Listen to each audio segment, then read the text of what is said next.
வருஷத்துல எத்தனை நாள் சிவன் கோயிலுக்கு போறோம். ஆனா பிரதோஷம் மட்டும் ஏன் இவ்வளவு விசேஷம் தெரியுமா? சொல்றேன். அதுக்கு முன்னாடி நம்ம வேத மத தமிழ் பேஜை ஃபாலோ பண்ணிக்கோங்க. பிரதோஷம் அப்படின்னாலே நம்ம எல்லாருக்கும் முதல்ல ஞாபகத்துக்கு வர்றது சிவபெருமானும் நந்தி தரிசனமும் தான். ஆனா பிரதோஷத்தை பத்தி நம்மள பல பேருக்கு தெரியாத சில சுவாரஸ்யமான விஷயங்கள் இருக்கு. சொல்லட்டுமா?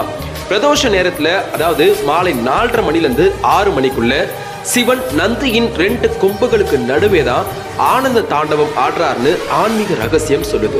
பிரதோஷத்துல கோவில சாதாரணமா சுத்தக்கூடாது. இடமிருந்து வலது பக்கமா போய் தான் சுத்தணும். அதாவது லெப்ட் சைட்ல இருந்து ரைட் சைடு பக்கமா தான் சுத்தணும். இது உடம்புல இருக்கிற எதிர்மறை ஆற்றல, அதாவது நெகட்டிவ் எனர்ஜியை முழுசா வெளியேற்றுது.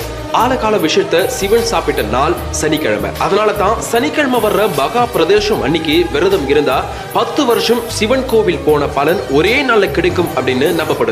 பிரதோஷத்துல விரதம் இருக்கிறது, சிவம் நாமம் சொல்றது, நந்தி மற்றும் சிவனை வழிபடுறது ரொம்பவே நல்லது. அதனால பிரதோஷத்துக்கு கோவிலுக்கு போகும்போது சாமியை மட்டும் கும்பிடாம பிரதோஷத்தின் அர்த்தத்தையும் தெரிஞ்சுட்டு வழிபடுங்க. சிவன் பக்தரா இருக்கக்கூடிய உங்களோட ஃப்ரெண்ட்ஸ்க்கு இந்த வீடியோ மறக்காம ஷேர் பண்ணுங்க.